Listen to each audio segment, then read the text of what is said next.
Hello, folks. Jonathan Milam here. I hope you're having a great day. I've got a very nice vintage cornet here.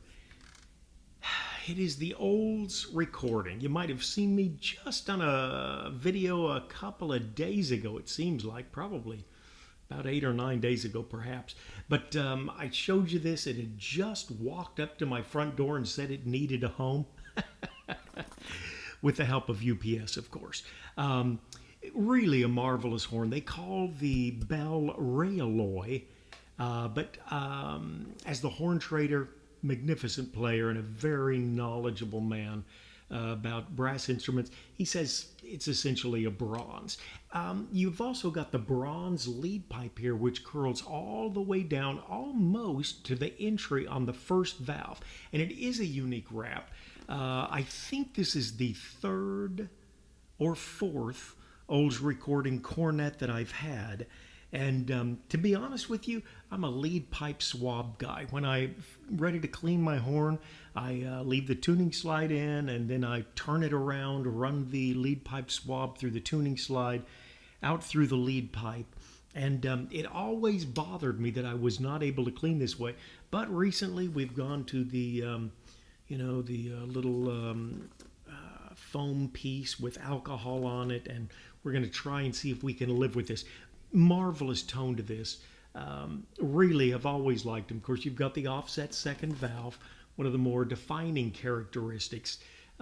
Yellow brass for the bottom of the valve block, and then your upper balusters, nickel silver. Looks like your slides, the exterior is nickel silver, the interior is brass. And of course on this you've got a spring-loaded trigger, which is unique. Looks like a ring. It's about the same place as the pull, but it is a trigger. And you've got 3 water keys on this. One in the tuning lead pipe as it goes down. Here actually is the main tuning slide on the outside leg, and the middle is your third slide. Okay, the middle water key. Okay, I'm going to play on the street where you live, and we're going to use 3 GR mouthpieces. Then we're going to use a very nice Warburton and my standby for cornets, which might get preempted by one of the GRs, but is a Curry vintage cornet. This is a relatively, it's a great solo mouthpiece, as GR says, and it's their number 2. It's probably about the depth of a 7C, but not quite as bowl-shaped. But still, I think it gets a really nice tone. And we'll see how it all turns out.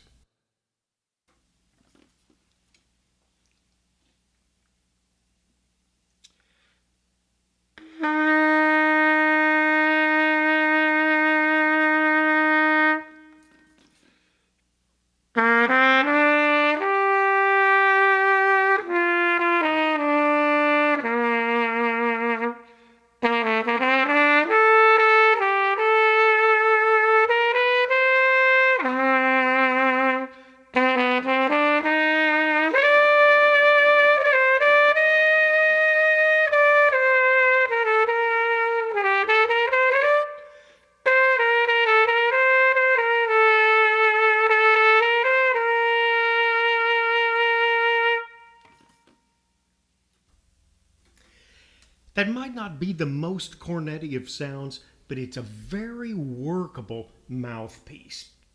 Now we're going to go to the GR3, which is a little deeper and also has a little more open backbore. When we get to the 6, I believe it's the same cup as the 3, but probably a slightly bigger throat and definitely a more open backbore. But this again is the GR Cornet mouthpiece number 3.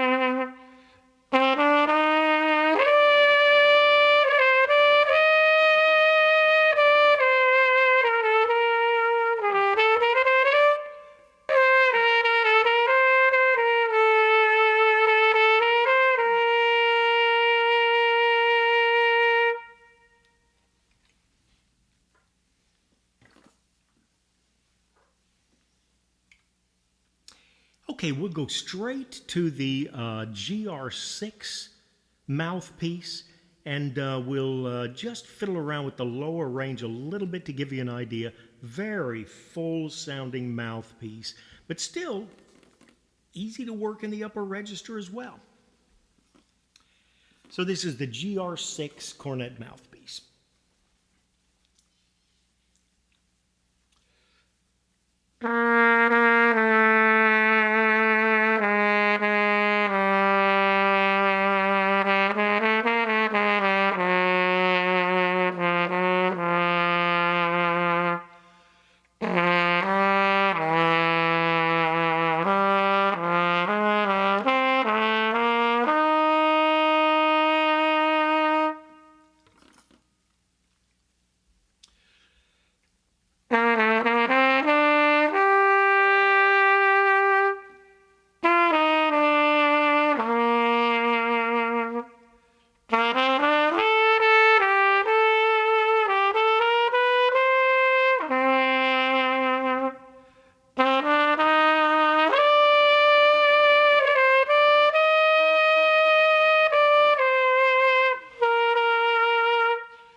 Now, I mentioned that as the GR6. Now, here's a really interesting cornet mouthpiece.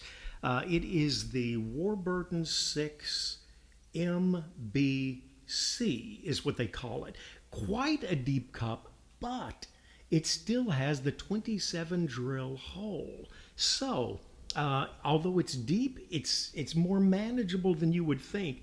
And to offset for the deep cup to help the intonation, Warburton made a very small little cornet backbore. If you can see where that comes apart, very small. So when you put that tiny little cornet backbore on here, you can see it's quite a short mouthpiece, but it does work the intonation as the cup is so thick. Here's the GR6. Try and get it there at an angle. And here is the Warburton, what is this? It's actually a 6 MBC. Quite a deep cup, but like I say, very workable, very workable.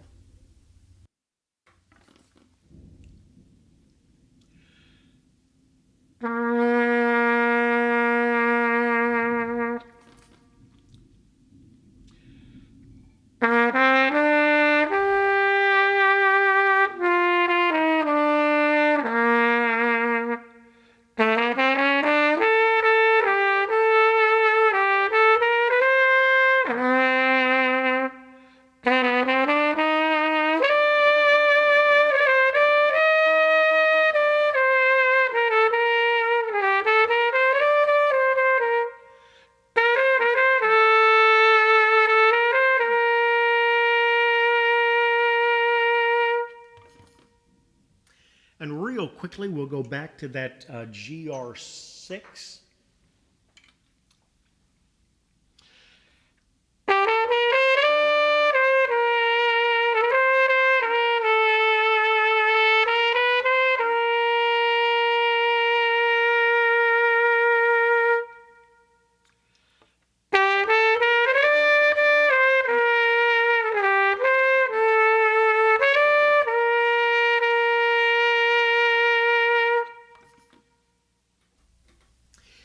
I've been using GR mouthpieces largely, probably more than any other mouthpiece for maybe about a year.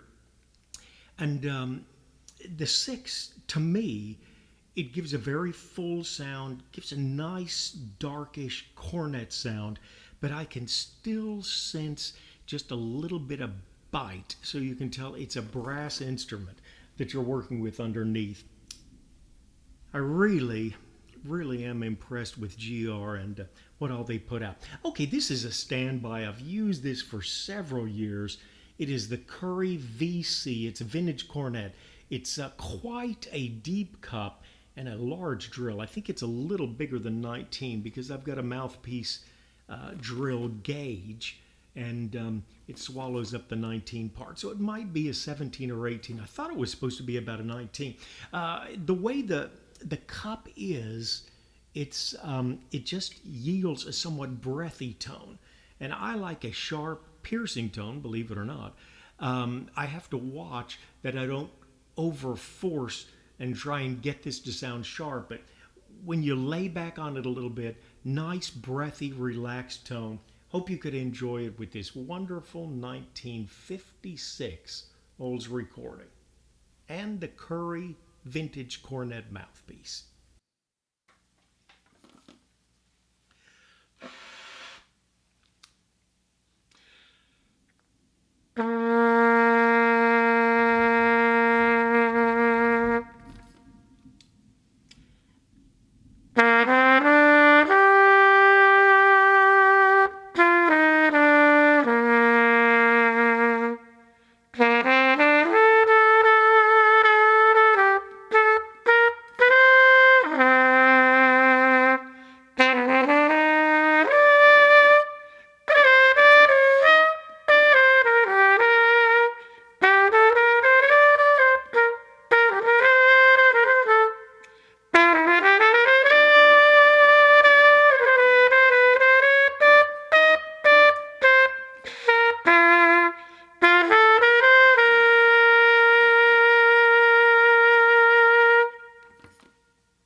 And we'll run back one more time to the GR6.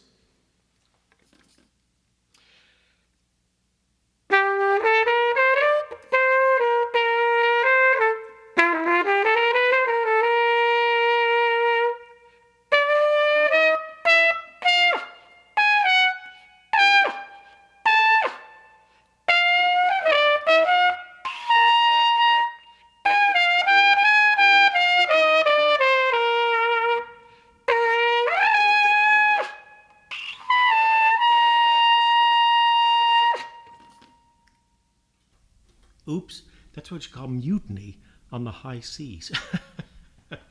All right, some wonderful mouthpieces there, really, and a great old cornet.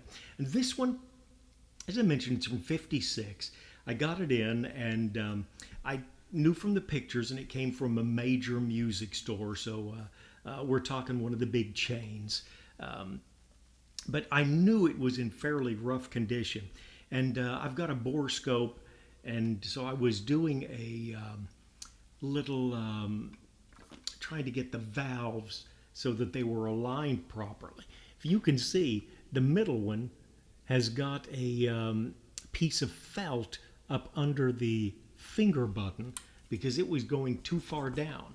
This one has got one nice little soft rubber piece, and this one took the same size rubber piece and a little cork to get them all lined up. So they're all firing similar cylinders, but it was really interesting. However, I am quite certain that I've got a good valve alignment there. When you get into brand new horns, valve alignment can probably play a nice factor, but when you get into vintage horns, it can be very important. I am convinced a lot of people that have vintage horns and can't work with them very well, a good valve alignment would make a big difference. If your ports and your open valve areas are not matching up, it can be a real battle. And on vintage horns, like I say, so many of the interior felts and corks and what have you are just really wore out. I've seen some of them just really unique. Valve alignment's got to be a big business. And if you find a horn you really like and it's vintage, a valve alignment might be well worth the money that it cost. So, at any rate, as always, folks, we enjoy the time spent with nice horns, good mouthpieces.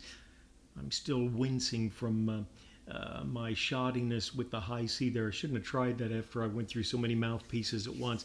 The one thing I will say is these GRs are a little smaller than I'm accustomed to in the cup size, and I'm wondering if I'm going to have them all cut and rethreaded for the standard size that I use. This here is a little bit larger. It's the 8 and 8.5, and a 7 would probably fit me better. But at any rate, it is what it is, and we've enjoyed the time together. Down below, we'll have some info as for exactly which mouthpieces we played, the order that we played them in. Take care of yourself in these unique times and someone near you.